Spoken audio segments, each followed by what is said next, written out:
Alguns, pode parecer um pouco estranho eu estar relativamente sereno, mas isso se deve a alguns processos que Deus tem feito em mim nos últimos tempos, especialmente nesses últimos 15 dias. Esse ano, virei o ano, orando e sendo muito intencional em relação à minha vida espiritual. Eu falei: Deus, eu quero mergulhar mais fundo em Ti. Eu quero ser mais constante como eu nunca fui. Eu quero que minha vida glorifique o Senhor como nunca o Senhor foi glorificado. Eu quero Te conhecer mais, eu quero conhecer o Seu coração. Porque foi isso o legado que os meus pais deixaram para mim. Desde criança, minha mãe e meu pai me ensinando, lendo a Bíblia comigo e me ensinando a ter uma vida piedosa. Nos últimos 15 dias eu não tenho conseguido sair do primeiro capítulo de Efésios. Efésios 1, 3 a 14. Ontem eu li verso por verso, eu não vou ler verso por verso com vocês, com meu pai. E já adiantando, ele está bem, vai se recuperar e volta em breve. E Deus me preparou. Sem eu saber, Deus estava me preparando, porque, quem sabe, 3 a 14 é uma doxologia que Paulo faz sobre quando ele vislumbra a riqueza do plano de Deus para a humanidade. E ele começa no verso 3 dizendo: bendito seja o Deus e Pai do nosso Senhor Jesus Cristo, que nos abençoou com todas as bênçãos espirituais nas regiões celestiais. Ele primeiro fala sobre glorificar a Deus, e ele não explica o que é. Que tipo de bênçãos espirituais seriam essas? E eu não consegui sair desses versos, esses últimos 15 dias, a tal ponto que eu estou escrevendo um devocional diário sobre cada verso. 3, do 4, do 5. E minha fé tem se fortalecido no Senhor. E nessa busca pelo Senhor, terça-feira estive em oração. Eu estava em São Paulo, né? Para quem sabe, eu moro lá. E tem um irmão, um vizinho lá da minha igreja, presbiteriana de Alphaville, que a gente sempre ora juntos. Então, geralmente, a cada 15 dias a gente se reúne para orar e ler a Bíblia juntos. Ele é um homem muito piedoso, o Léo. Eu amo muito. E a gente sempre se reúne para orar. E na terça-feira, a gente se reuniu para orar. O acontecido foi na quarta. E eu cheguei na casa dele às 10 horas da noite. E esse período de oração se estendeu até 1h30 da manhã. Eu e ele, sozinho, um violão no apartamento dele. E eu me lembro que perto lá, passou as 11 horas, eu não sei, eu não olhava mais o relógio. Eu comecei orando em voz alta, mas chegou uma hora que lá para as 11h30 eu senti como se a eternidade tocasse naquele apartamento. E eu não senti o tempo mais passar.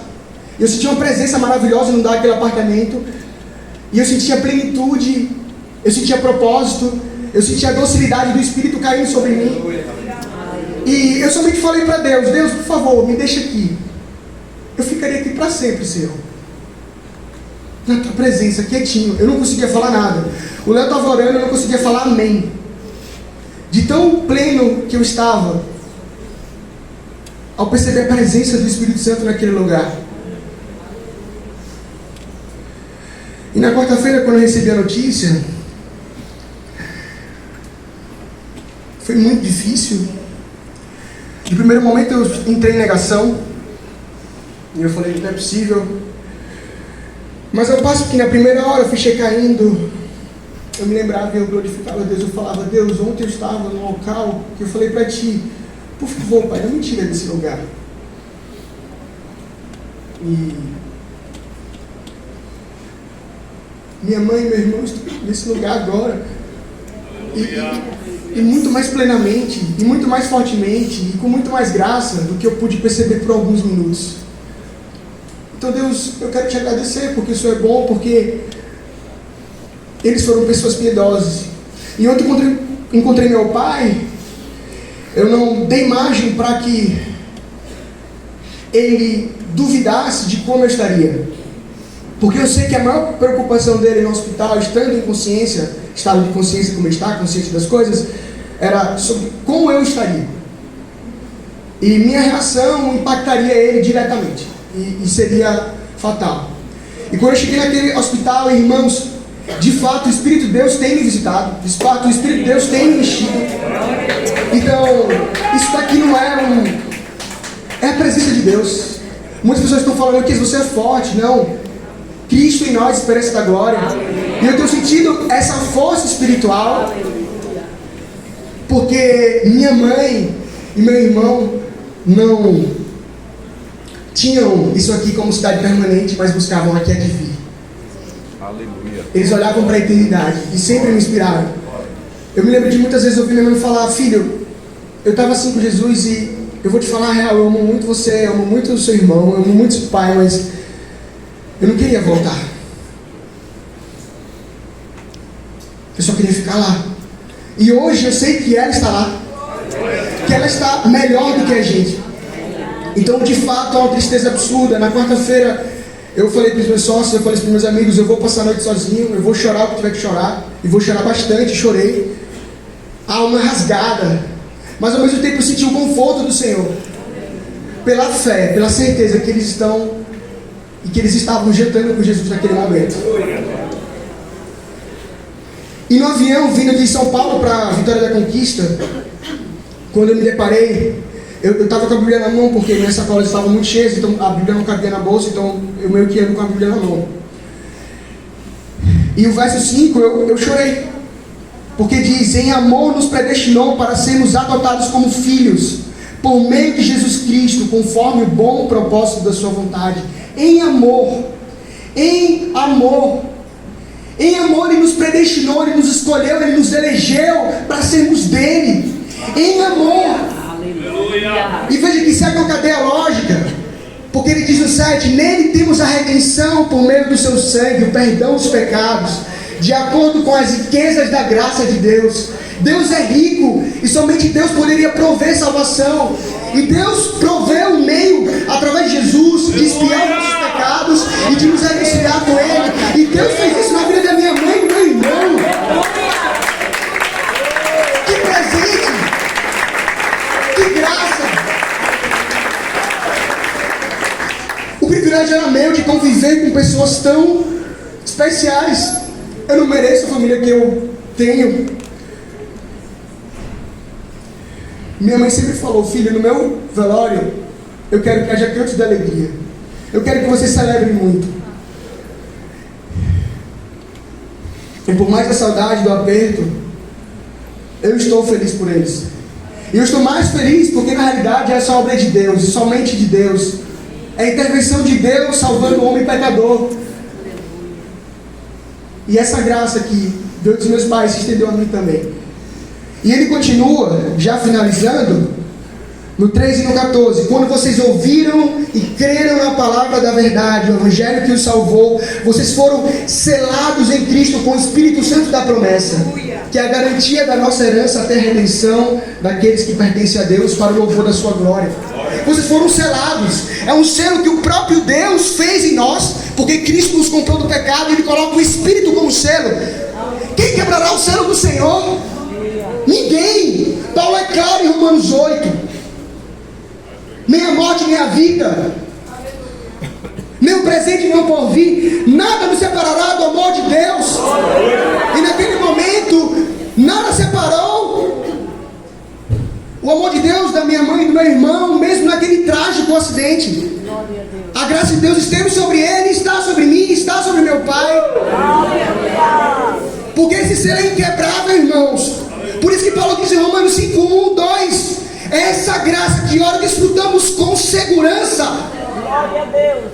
Com segurança. Existe um processo de soberania na salvação do homem. Existe segurança. Por isso que Jesus falou em João 9 que Ele não soltaria as ovelhas dele, que o Pai deu a Ele, ninguém roubaria das mãos dele. E nós estamos seguros com Cristo. Agora, esse momento me fez refletir muito. E eu estou finalizando.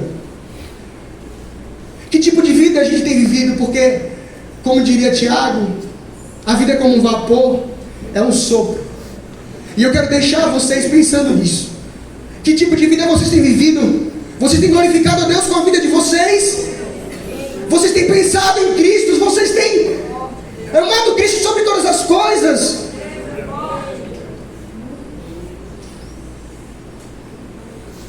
Nós não temos nada aqui. Se Cristo não estiver em nós, se Cristo não expiar os nossos pecados na cruz do Calvário, nós estaremos perdidos. E pela graça de Deus, Cristo salvou minha mãe e meu irmão e meu pai. Eu falei: meu pai, o Senhor é um homem raro. O Senhor cumpriu sua missão. Minha mãe está com Jesus e o Senhor cuidou dela da melhor forma. Ela sempre falava: filho, você não tem noção como eu me sinto segura, amada, protegida por seu pai. Eu falei: meu pai, o Senhor cumpriu sua missão. O Senhor é um incansável, um leão, um pai excelente, provedor, homem de honra, de fibra. Eu te amo, meu pai. Eu te amo. Eu quero ser um dia metade do homem que o Senhor é.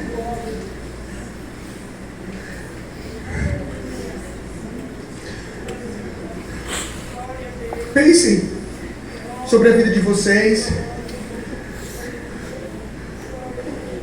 Porque Cristo pode vir a qualquer momento. Eu oro e desejo do fundo do meu coração para que todos vocês tenham um encontro profundo com Cristo e percebam a beleza do Evangelho, que Ele ilumina o entendimento de vocês. Vocês percebam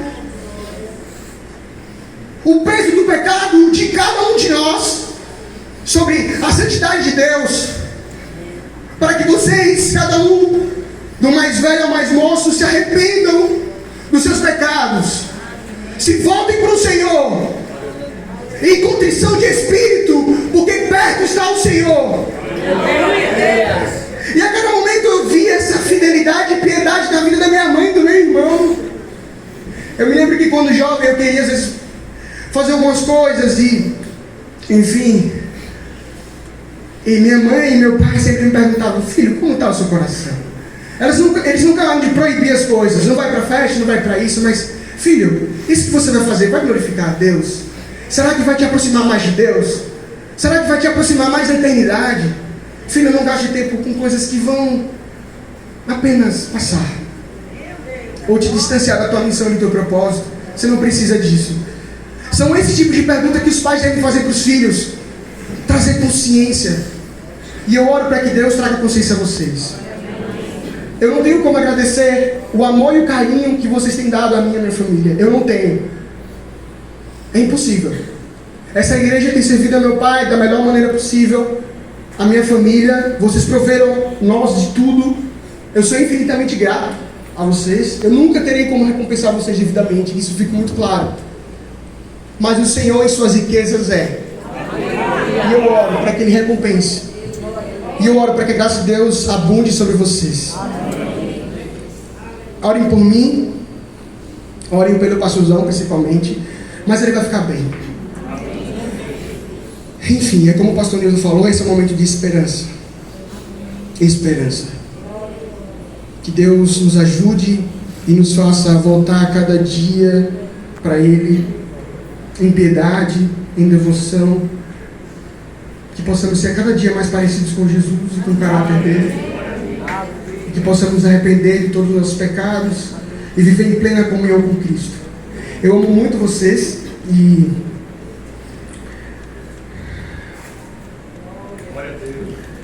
eu não tenho palavras e olhem para a eternidade, porque pode ser do dia para o outro e uma vida sem Cristo não vale a pena. E eu vi isso na vida do meu irmão, quantas renúncias. Meu irmão tinha uma pureza indescritível.